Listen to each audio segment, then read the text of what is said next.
Habari zenu.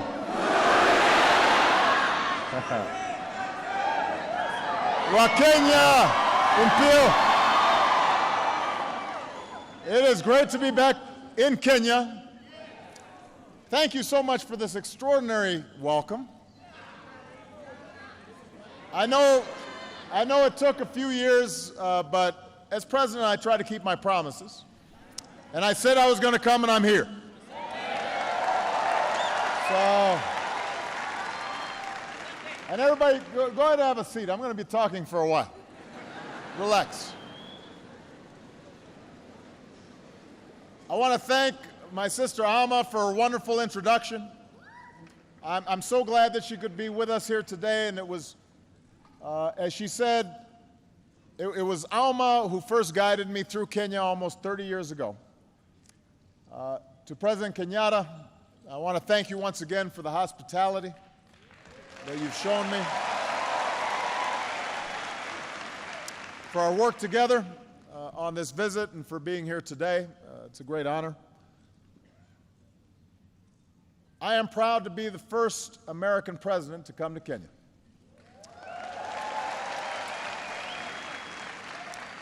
And of course, I'm the first Kenyan American to be president of the United States.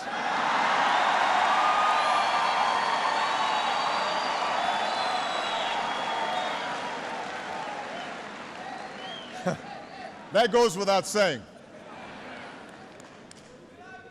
I love you back. I do. But as Alma was saying, the first time I came to Kenya, things were a little different. When I arrived at Kenyatta Airport, the airline had lost my bags. That doesn't happen on Air Force One. They always have my luggage on Air Force One. As she said, Alma picked me up in an old Volkswagen Beetle. And I think the entire stay I was here, it broke down 4 or 5 times. We'd be on the highway, we'd have to call the Joakali. He'd bring his tools. We'd be sitting there waiting. And I slept on a cot in her apartment.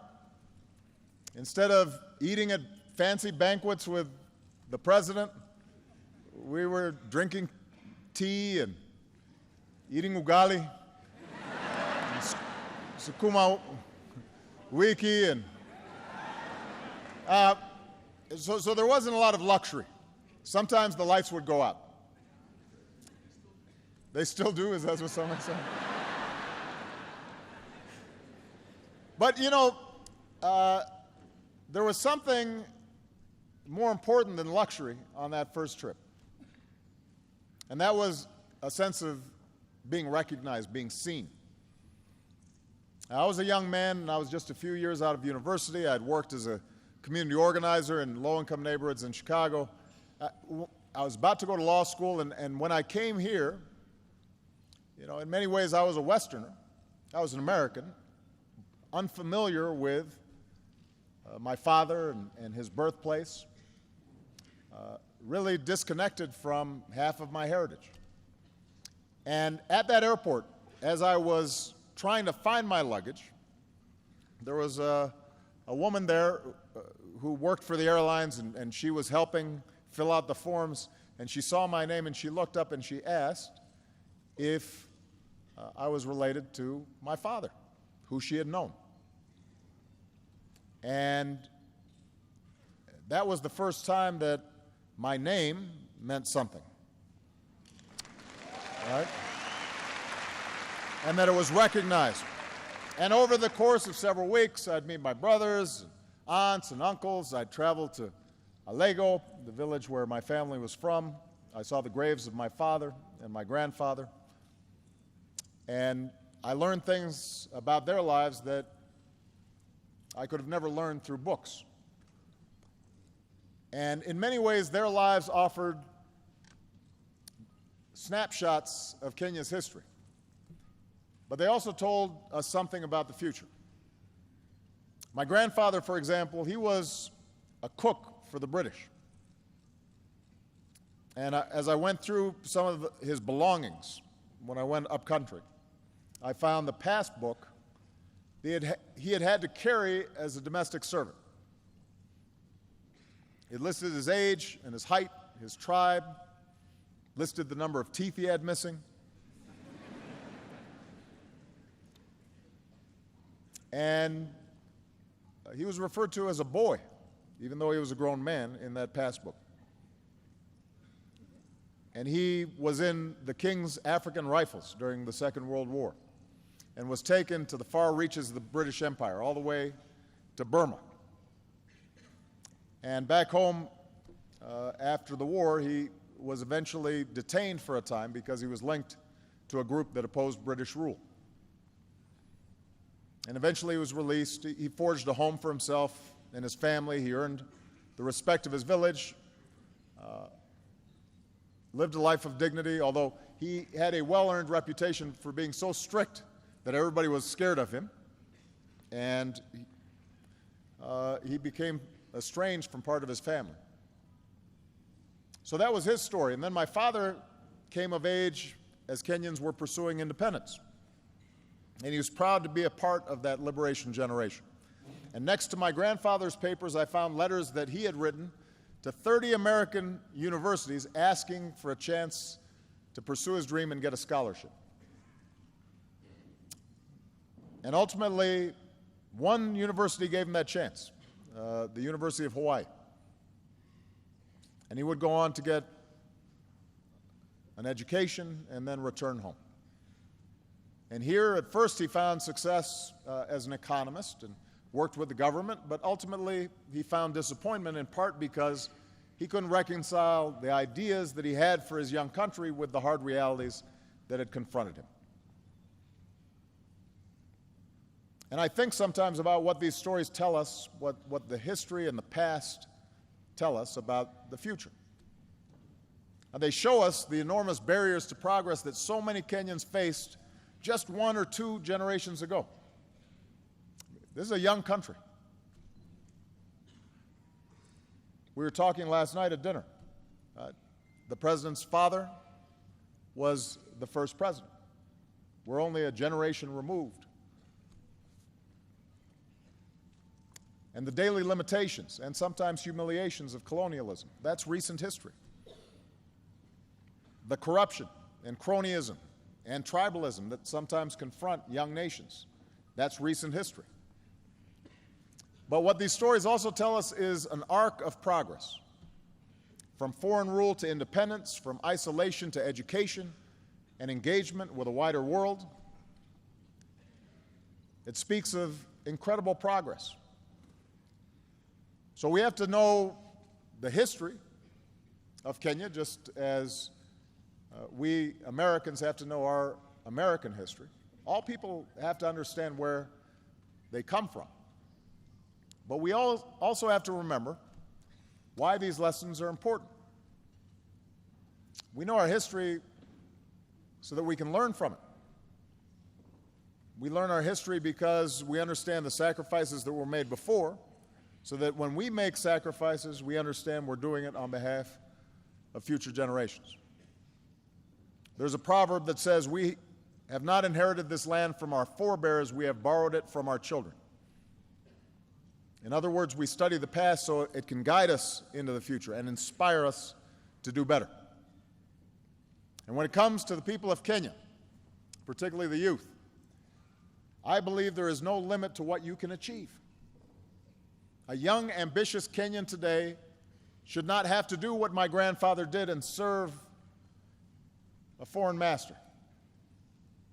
You don't need to do what my father did and leave your home in order to get a good education and access to opportunity.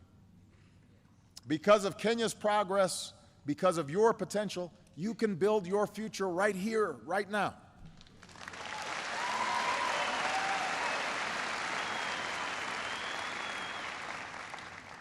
Now, like any country, Kenya is far from perfect, but it has come so far in just my lifetime. After a bitter struggle, Kenyans claimed their independence just a few years after I was born, and after decades of one-party rule, Kenya embraced a multi-party system in the 1990s. just as I was beginning my own political career in the United States. Tragically, just under a decade ago, Kenya was nearly torn apart by violence at the same time that I was running for my first campaign for president. And I remember hearing the reports of thousands of innocent people being killed or driven from their homes. And from a distance, it seemed like the Kenya that I knew, a Kenya that was able to reach beyond ethnic and tribal lines, that it might split apart across those lines of tribe and ethnicity. But look what happened. The people of Kenya chose not to be defined by the hatreds of the past. You chose a better history.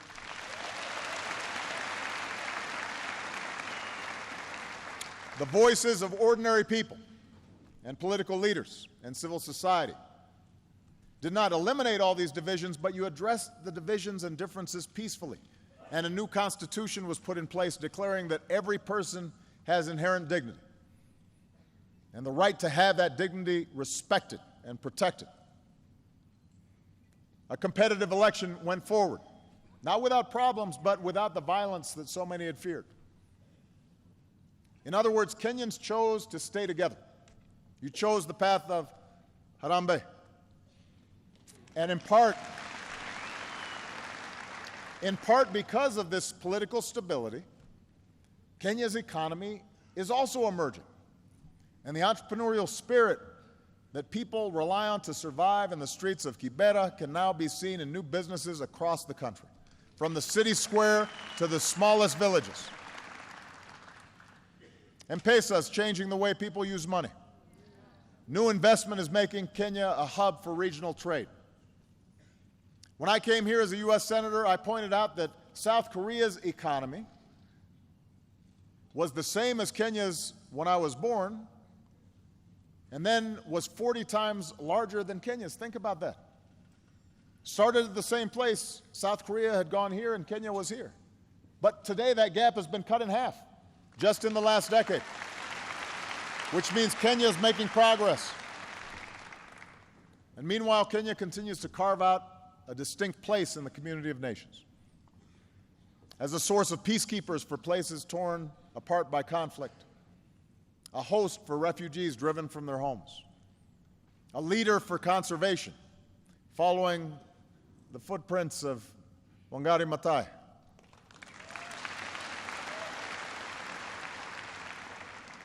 Kenya is one of the places on this continent that truly observes freedom of the press and their fearless journalists and courageous civil society members. And in the United States, we see the legacy of Kip Keino every time a Kenyan wins one of our marathons.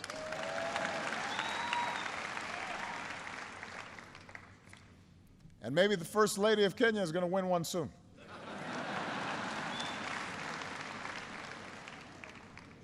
I told the President he has to start running with his wife. We want him to stay fit.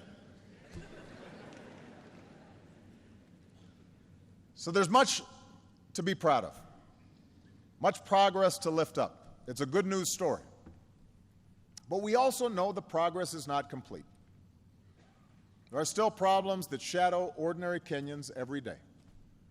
Challenges that can deny you your livelihood and sometimes deny you lives. As in America and so many countries around the globe, economic growth has not always been broadly shared. Sometimes people at the top do very well, but ordinary people still struggle. Today, a young child in Nyanza province is 4 times more likely to die than a child in Central province, even though they are equal in dignity in the eyes of God. That's a gap that has to be closed. A girl in Rift Valley is far less likely to attend secondary school than a girl in Nairobi. That's a gap that has to be closed. Across the country, one study shows corruption costs Kenyans 250,000 jobs every year, because every shilling that's paid as a bribe could be put into the pocket of somebody who's actually doing an honest day's work.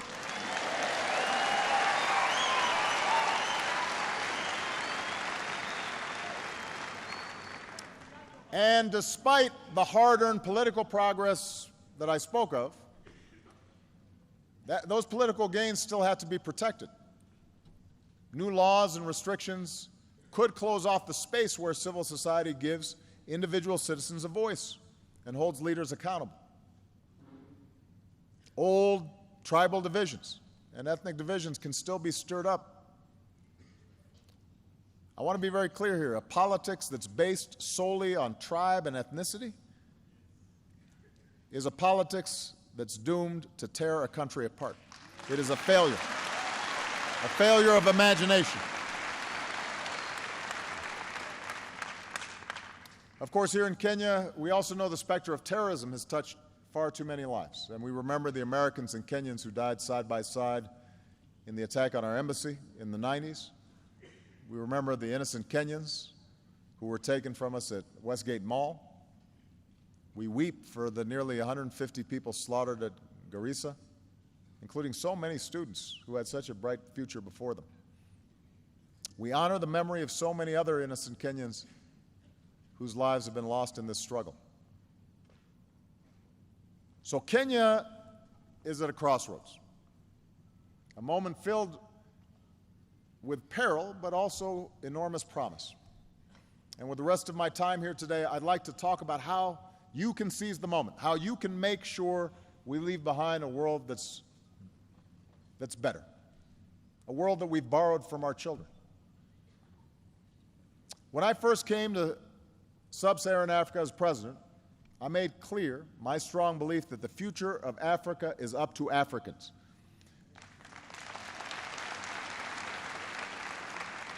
For too long, I think that many looked to the outside for salvation and focused on somebody else being at fault for the problems of the continent. And as my sister said, ultimately, we are each responsible for our own destiny. And I'm here as president of a country that sees Kenya as an important partner. I'm here as a friend who wants Kenya to succeed. And the pillars of that success are clear: strong democratic governance, development that provides opportunity for all people and not just some, a sense of national identity that rejects conflict for a future of peace and reconciliation. And today we can see that future for Kenya on the horizon, but tough choices are going to have to be made in order to arrive at that destination. In the United States, I always say that what makes America exceptional is not the fact that we're perfect. It's the fact that we struggle to improve. We're self-critical. We work to live up to our highest values and ideals, knowing that we're not always going to achieve them perfectly, but we keep on trying to perfect our union. And what's true for America is also true for Kenya. You can't be complacent and accept the world just as it is. You have to imagine what the world might be and then push and work towards that future. Progress requires that you honestly confront the dark corners of our own past,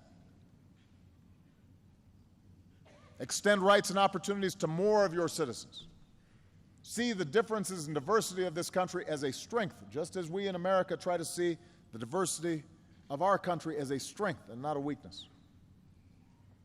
So you can choose the path to progress,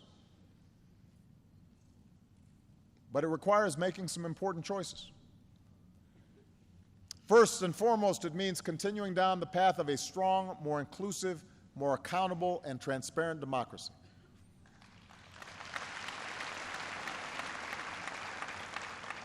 You know, democracy begins with a peacefully elected government. It begins with elections, but it doesn't stop with elections.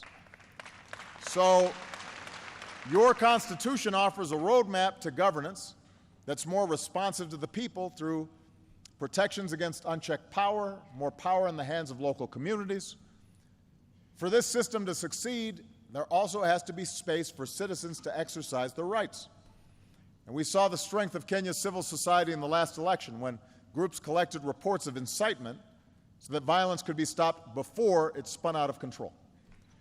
And the ability of citizens to organize and advocate for change, that's the oxygen upon which democracy depends. You know, democracy is sometimes messy, and for leaders, sometimes it's frustrating. Democracy means that somebody's always complaining about something. Nobody is ever happy in a democracy about their government. If you make one person happy, somebody else is unhappy. Then sometimes somebody who you made happy, later on now they're not happy. They say, "What have you done for me lately?" But that's the nature of democracy. That's why it works, is because it's constantly challenging leaders to up their game and to do better. And such civic participation and freedom is also essential for rooting out the cancer of corruption. Now, I want to be clear. Corruption is not unique to Kenya. I mean, I want everybody to understand that there's no country that's completely free of corruption. Certainly, here in the African continent, there are many countries that deal with this problem, and I want to assure you I speak about it wherever I go, not just here in Kenya. So I don't want everybody to get too sensitive. But the fact is, too often, here in Kenya, as is true in other places, corruption is tolerated because that's how things have always been done. People just think that that is sort of the normal state of affairs. And there was a time in the United States where that was true too. My hometown of Chicago was infamous for Al Capone and you know, the mob and organized crime corrupting law enforcement. But what happened was that over time people got fed up, and leaders stood up and they said, "We're not going to play that game anymore." And you changed the culture and you changed habits. Here in Kenya, it's time to change habits and decisively break that cycle, because corruption holds back every aspect of economic and civil life. It's an anchor that weighs you down and prevents you from achieving what you could. If you need to pay a bribe and hire somebody's brother who's not very good and doesn't come to work in order to start a business, well, that's going to create less jobs for everybody. If electricity's going to one neighborhood because they're well connected and not another neighborhood, that's going to limit development of the country as a whole. If someone in public office is taking a cut that they don't deserve, that's taking away from those who are paying their fair share. So this is not just about changing one law, although it's important to have laws on the books that are actually being enforced. It's important that not only low-level corruption is punished, but folks at the top, if they are taking from the people, that has to be addressed as well. But it's not something that is just fixed by laws or that any one person can fix. It requires a commitment by the entire nation, leaders and citizens, to change habits and to change culture. Tough laws need to be on the books. And the good news is your government is taking some important steps in the right direction. People who break the law and violate the public trust need to be prosecuted. NGOs have to be allowed to operate, who shine a spotlight on what needs to change. And ordinary people have to stand up and say, enough is enough. It's time for a better future. And as you take these steps, I promise that America will continue to be your partner in supporting investments in strong democratic institutions.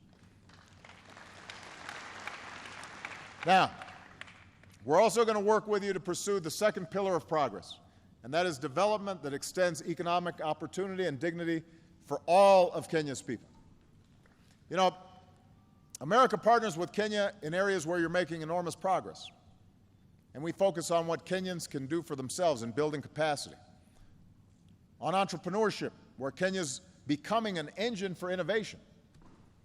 On access to power, where Kenya is developing clean energy that can reach more people. On the important issue of climate change, where Kenya's recent goal to reduce its emissions has put it in the position of being a leader on the continent. On food security, where Kenyan crops are producing more to meet the demands of your people and a global market. And on health, where Kenya has struck huge blows against HIV, AIDS, and other diseases, while building up the capacity to provide better care in your communities. America is also partnering with you on an issue that's fundamental to Kenya's future. We are investing in youth. We are investing in the young people of Kenya and the young people of this continent. Robert F. Kennedy once said, "It is a revolutionary world that we live in, and it is the young people who must take the lead." It's the young people who must take the lead. So through our Young African Leaders Initiative, we are empowering and connecting young people. Connecting young people from across the continent who are filled with energy and optimism and idealism and are going to take Africa to new heights. And these young people, they're not weighed down by the old ways. They're creating a new path. And these are the elements for success in this 21st century.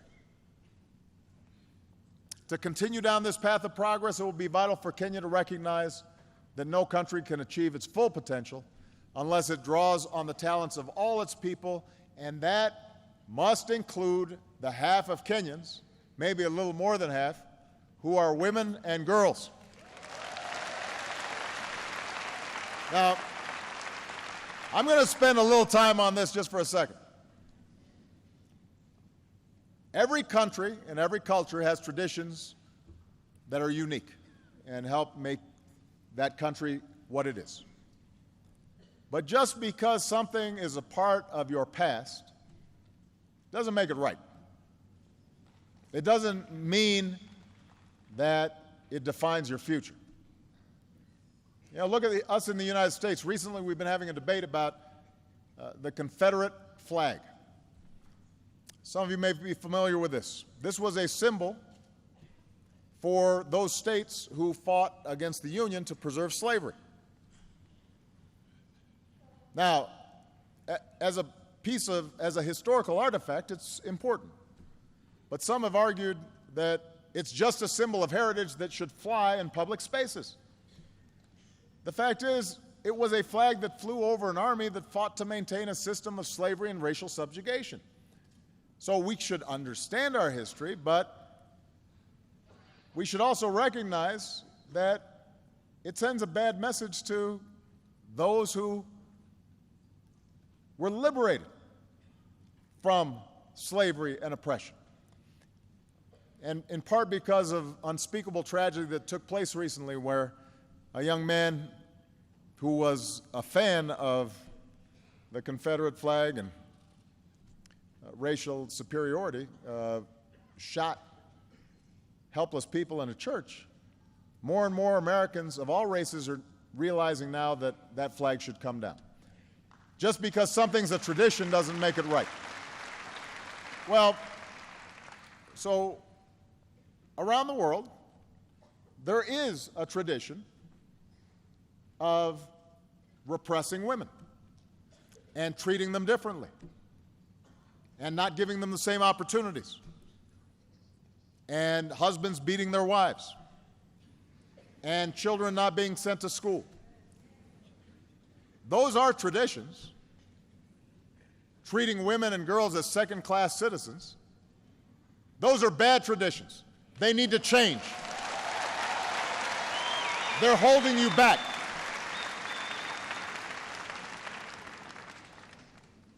Treating women as second-class citizens is a bad tradition. It holds you back. There's no excuse for sexual assault or domestic violence. There's no reason that young girls should suffer genital mutilation.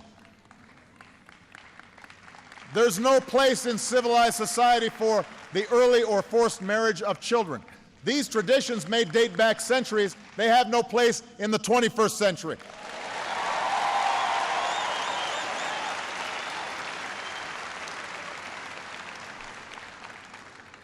These are issues of right and wrong in any culture. But they're also issues of success and failure. Any nation that fails to educate its girls or employ its women and allowing them to maximize their potential is doomed to fall behind in the global economy.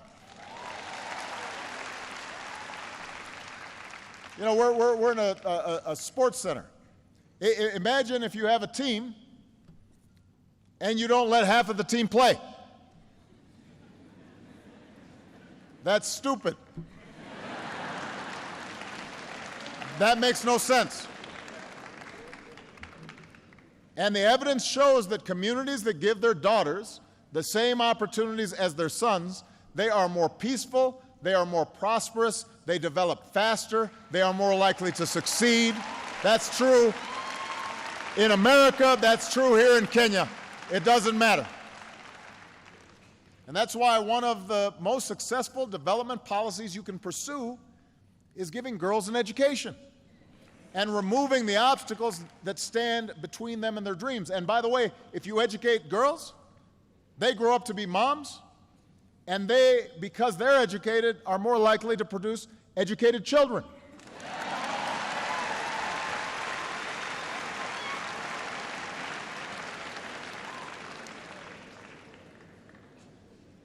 So, Kenya will not succeed if it treats women and girls as second-class citizens. I want to be very clear about that. Now, this leads me to the third pillar of progress, and that's choosing a future of peace and reconciliation. There are real threats out there. President Kenyatta and I spent a lot of time discussing the serious threat from al-Shabaab that Kenya faces. The United States faces similar threats of terrorism. We are grateful for the sacrifices made by Kenyans on the front lines as part of AMISOM. We're proud of the efforts that we're making to strengthen Kenya's capabilities through our new security governance initiative. We're going to stand shoulder to shoulder with you in this fight against terrorism for as long as it takes. But, as I mentioned yesterday, it is important to remember that violent extremists want us to turn against one another. That's what terrorists typically try to exploit. They know that they are a small minority. They know that they can't win conventionally. So what they try to do is target societies where they can exploit divisions. That's what happens in Iraq. That's what happens around the world. That's what happened in Northern Ireland. Terrorists who try to sow chaos, they must be met with force, and they must also be met, though, with a forceful commitment to uphold the rule of law and respect for human rights, and to treat everybody who's peaceful and law-abiding fairly and equally. Extremists who prey on distrust must be defeated by communities who stand together and stand for something different. And the most important example here is that the United States and Kenya both have Muslim minorities, but those minorities make enormous contributions to our countries. These are our brothers, they are our sisters, and so in both our countries we have to reject calls that allow us to be divided. This is true for any diverse society. And Kenya is rich with diversity, with many dozens of tribes and ethnicities and languages and religious groups. And time and again, just as we've seen the dangers of religious or ethnic violence, we've seen that Kenya is stronger when Kenyans stand united with a sense of national identity. That was the case on December 12, 1963, when cities and villages across this country celebrated the birth of a nation. It was true in 2010, when Kenya replaced the anarchy of ethnic violence with the order of a new constitution. So we can all appreciate our own identities, our bloodlines, our beliefs, our backgrounds. That tapestry is what makes us who we are. But the history of Africa, which is both the cradle of human progress and a crucible of conflict, shows us that when we define ourselves narrowly, in opposition to somebody just because they're of a different tribe or race or religion, and we ignore who's a good person or a bad person, are they working hard or not, are they honest or not, are they peaceful or violent? When we start making distinctions solely based on status and not what people do, then we're taking a wrong path, and we inevitably suffer in the end. This is why Martin Luther King called on people to be judged not by the color of their skin, but the content of their character. And in the same way, people should not be judged by their last name or their religious faith, but by their content of their character and how they behave. Are they good citizens? Are they good people? In the United States, we embrace the motto, E pluribus unum. In Latin, that means out of many, one. In Kenya, Harambee, we are in this together. Whatever the challenge, you will be stronger if you face it not as Christians or Muslims, Maasai, Kikuyu, Luo, any other tribe, but as Kenyans. And ultimately, that unity is the source of strength that will empower you to seize this moment of promise. That's what will help you root out corruption. That's what will strengthen democratic institutions. That's what will help you combat inequality. That's what will help you extend opportunity and educate youth and face down threats and embrace reconciliation. So I want to say, particularly to the young people here today, Kenya is on the move. Africa is on the move. You are poised to play a bigger role in this world as the shadows of the past are replaced by the light that you offer an increasingly interconnected world. And in the light of this new day, we have to learn to see ourselves in one another. We have to see that we are connected. Our fates are bound together. Because in the end, we're all part of one tribe, the human tribe. And no matter who we are or where we come from or what we look like or who we love or what God we worship, we're connected. Our fates are bound up with one another. Kenya holds within it all that diversity, and with diversity sometimes comes difficulty. But I look to Kenya's future filled with hope, and I'm hopeful because of you, the people of Kenya, especially the young people. There are some amazing examples of what's going on right now with young people. I'm hopeful because of a young man named Richard Ruto Torosia. Richard helped build Yes, Youth Can. I like the phrase, yes, Youth Can.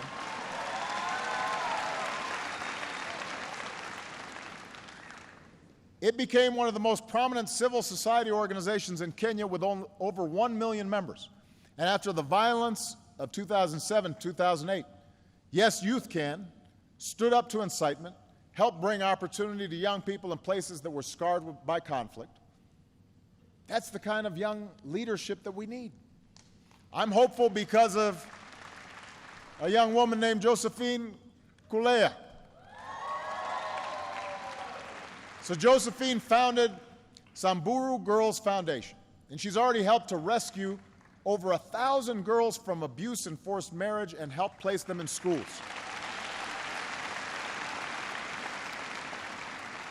A member of the Samburu tribe herself, she's personally planned rescue missions to help girls as young as 6 years old. And she explains that the longer a girl is in school, everything for her income, for her family, for this country, everything changes. She gives me hope. I'm hopeful because of a young woman named Jamila Abbas. So Jamila founded M-Farm, which is a mobile platform that is already used by over 14,000 people across Kenya. M-Farm makes it easy for farmers to get information that lets them match their crops with what the market demands. And studies show that it can help farmers double their sales. So here's what Jamila said. I love Kenya because you feel you are home anywhere you go.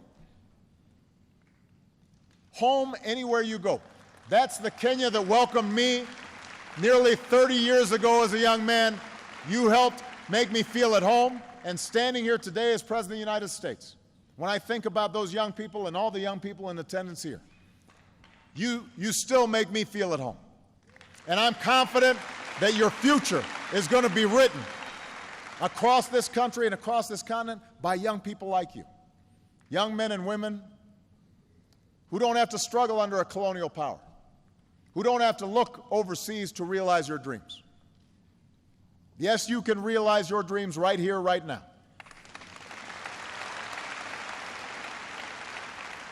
We have not inherited this land from our forebears. We have borrowed it from our children.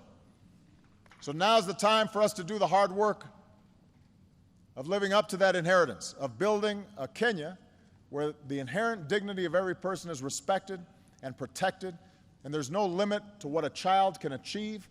I am here to tell you that the United States of America will be a partner for you every step of the way. God bless you. Thank you. Asante sana.